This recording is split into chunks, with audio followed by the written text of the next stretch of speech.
Hi, good afternoon. This is Kaiser Bari from बारी law associates. आज का जो इमिग्रेशन टॉपिक है जी, वो बड़ा इम्पोर्टेंट है उन लोगों के लिए जो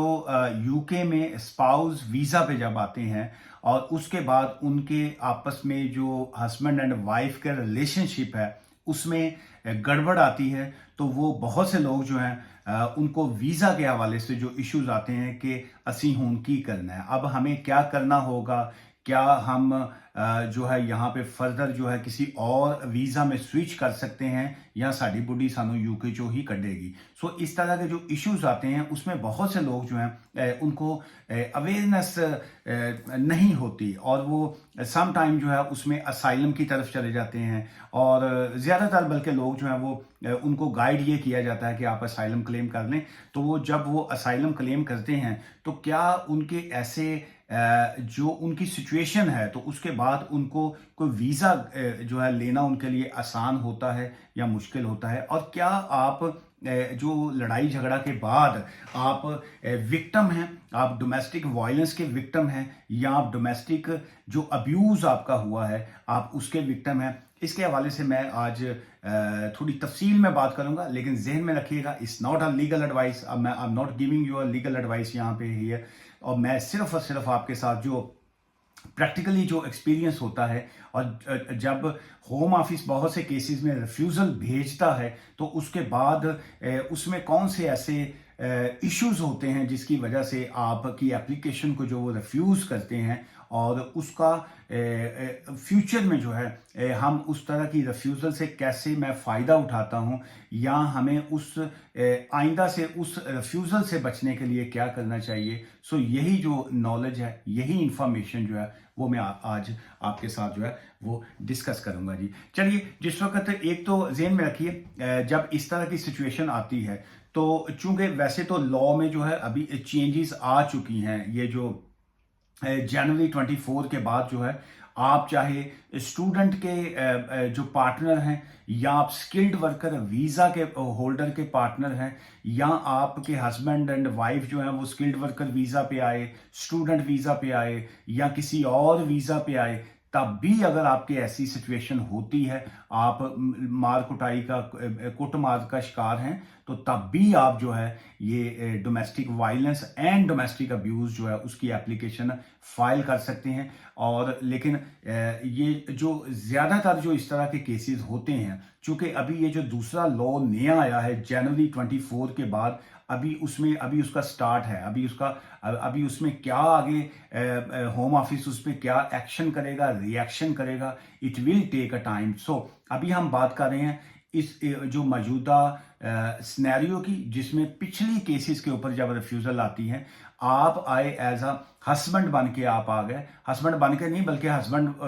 का वीज़ा लेके आप आ गए। हस्बैंड तो तुम उदो ही बन जाते हो जो थोड़ा जो है वो कबूले किया आपने या फेरे ले लिए। सो आपने उसके बाद स्पाउस का वीज़ा आपने अप्लाई कर दिया और उसके बाद यहाँ आप मेल हैं फीमेल हैं, देखिए कानून यहाँ पे डिस्क्रिमिनेशन नहीं है। आप मेल हैं, आप फीमेल हैं, आप का जो भी जेंडर है, it doesn't make any difference जो है, ये सभी के लिए कानून जड़ा ने जियो संज है। सो आपने अब स्पाउस का वीज़ा अप्लाई किया, अब आप यूके में आ गए। जहन में रखिए पिछले लॉ के मुताबिक या जो इस वक्त डोमेस्टिक वायलेंस का अगर हम लॉ की बात करें तो उसमें मंगेतर का वीज़ा जो है वो इसमें डोमेस्टिक वायलेंस या अब्यूज़ में शामिल नहीं होता। उसकी द रीज़न इज़ कि जब आप फियांसे का वीज़ा अप्लाई करते हैं सो उसमें जो आपको वीज़ा ग्रांट किया जाता है वो 6 महीने का होता है, 6 मंथ का वीज़ा होता है। आप 6 मंथ के अंदर आप यूके में आ जाते हैं। सो जब आप आ गए यूके में तो आपने विद इन 6 मंथ जो है अपनी मैरिज को यहाँ पे रजिस्टर्ड करना होता है। So obviously you both are living together, आप जो है अपने हस्बैंड या अपनी बीवी के साथ जो है वाइफ के साथ 6 महीने तक 6 मंथ तक यहाँ पे जब रहते हैं, आपने वीज़ा एप्लीकेशन फाइल वो की, मैरिज रजिस्टर्ड की, और उसके बाद आपने वीज़ा स्विच करने के लिए fiance visa to spouse visa जो है वो स्विच करने के लिए एप्लीकेशन फाइल की। 6 महीने काफ़ी होता है एक दूसरे को जानने के लिए। सो बहुत से केसेस में होता क्या है कि जब आप 6 मंथ्स टुगेदर गुजारते हैं तो उसमें बहुत से लोगों के आपस में इश्यूज जो हैं वो वहीं पे निकल आते हैं। वो एक दूजे दी खूबियां खामियां जो हैं वो वहीं पे निकल आती हैं। बहुत से लोग डिसाइड करते हैं नहीं जी असी we are not made for each other, जो है असी एक दूजे लिए नहीं बने। सो वहीं पे वो डिसाइड करते हैं कि लवी तेरा अपना रहा तो मेरा अपना रहा। सो जब वो इस तरह की सिचुएशन आती है, सो उसमें होम ऑफिस ये कहता है कि जी चूंकि आप ने फ्रांस वीजा पे थे तो अब आपके पास ऑप्शन ये है कि आप you can leave this country, आप वापस जा सकते हैं। लेकिन जब वहां से वीजा स्विच हो जाता है, आप स्पाउस वीजा पे आ गए, तो फिर अगर वो आप लड़ाई झगड़े का, डोमेस्टिक वायलेंस या डोमेस्टिक अब्यूज के विक्टिम हैं, सो देन जो है आप इस ये जो डीवी का लॉ है आप उसके ऊपर एप्लीकेशन जो है वो फाइल कर सकते हैं। सो इस तरह की एप्लीकेशन की फीस होती है, जो कि जो मौजूदा आज की जो फीस है दैट्स 2804 पाउंड 2804 जो है वो होम ऑफिस की फीस है जो आपने पे करनी होती है, या आपने पे नहीं करनी होती अगर आपके फाइनेंशियल सर्कमस्टांसिस अच्छे नहीं हैं। अगर ਤੁਹਾਡੀ बिड्डी ने जो सारा ਤੁਹਾਡਾ पैसा खो लिया, अगर उसने आपके पल्ले कुछ नहीं छोड़ा, इज्जत तो छोड़ी नहीं लेकिन पैसे भी नहीं छड़े। सो अगर उसने हर चीज उसके कब्जे में थी, या अब आपके पास थोड़ी बहुत सेविंग्स हैं जिसका आपने मकान लेना है, रेंट पे करना है, या बाकी आपने कोई अपने लिए चीजें बाय करनी है, सो अगर इस तरह की सिचुएशन है, सो देन जो है आप जब इस तरह की एप्लीकेशन करते हैं तो होम ऑफिस को आप एक्सप्लेन कर सकते हैं कि जी के मेरे पल्ले कुछ नहीं बचिया, बुढ़ी भी गई तो पैसे भी गए। सो उसमें पॉसिबिलिटी ये होती है कि वो आप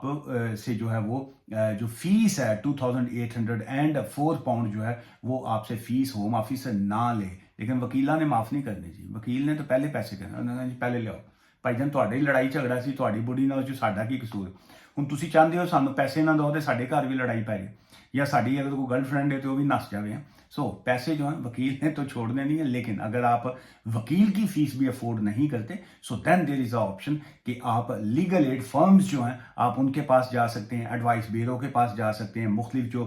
हेल्प सपोर्ट सेंटर्स हैं उनके पास जा सकते हैं। And bear in your mind कि वो भी इक्वली गुड होते हैं, लेकिन मेरे से गुड तो नहीं होंगे, लेकिन बहरहाल वो भी इक्वली गुड होते हैं। और बहुत से, मैं जस्ट फॉर जोकिंग कह रहा हूँ, लेकिन बहुत से वहाँ पे जो उनके एडवाइजर्स काम कर रहे होते हैं और वो बड़े बड़े जो इंटेलिजेंट टाइप लोग होते हैं और बड़े अच्छे हैं। अच्छा, इसमें जो आप एप्लीकेशन फाइल करते हैं वो उस एप्लीकेशन को जो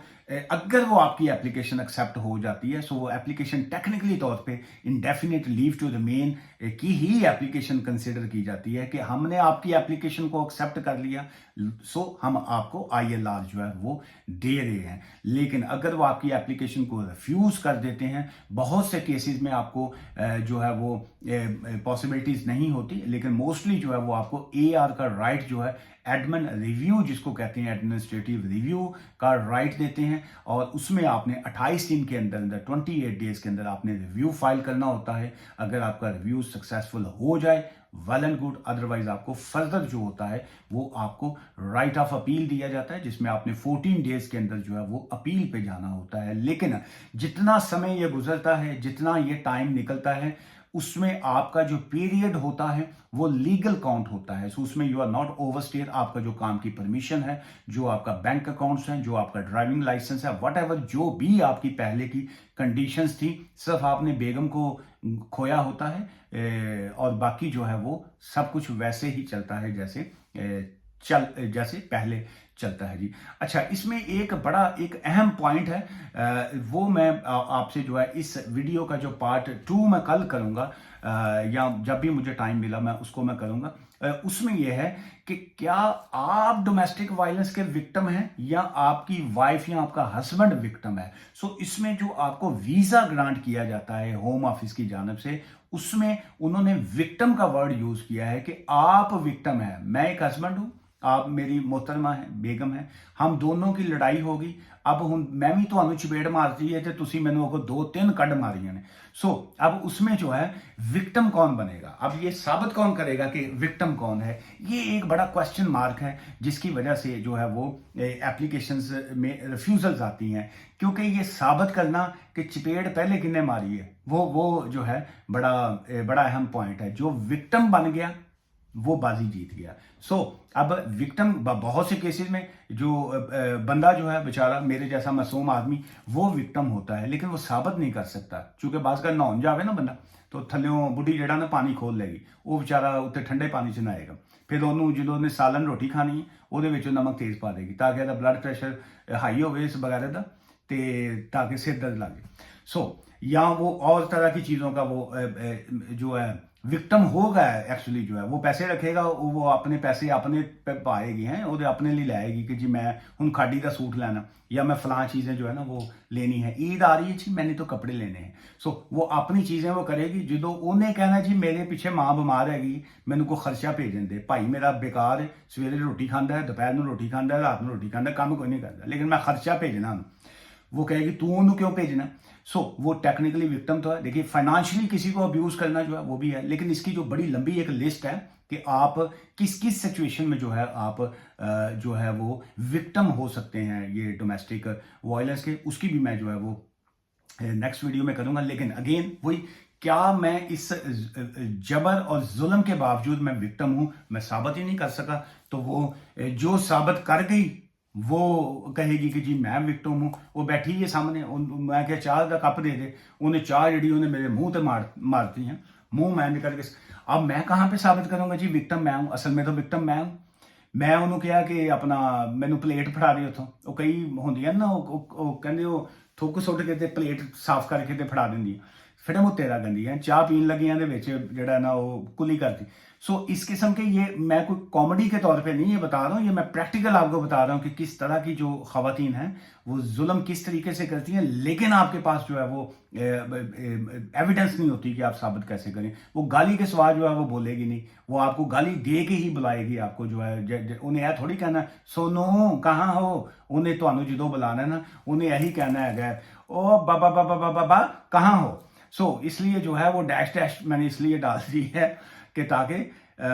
समझ तो गए होंगे आप। इसलिए साबित करना समटाइम जो है वो बड़ा मुश्किल होता है जब आप प्रूव नहीं कर सकते हैं, जब आपके पास एविडेंस नहीं है, तो that's mean you have lose your battle, जो है आप अपनी जंग जो है वो हार गए। आज की वीडियो यहीं तक थी, लेकिन ये चैप्टर जो है इसमें बहुत से लोग जो हैं वो इसका शिकार हैं, विक्टिम हैं, लेकिन इसकी जो है मैं चाहूंगा कि इस वीडियो के नीचे अगर आपने कमेंट्स करना है तो किसी और सवाल को मत कीजिएगा, मैं बिल्कुल जवाब नहीं दूंगा। कई लोग हैं इस वीडियो के नीचे सवाल करेंगे मेरा स्किल्ड वर्कर वीजे का फलां हो गया, मेरा फलां का ये हो गया।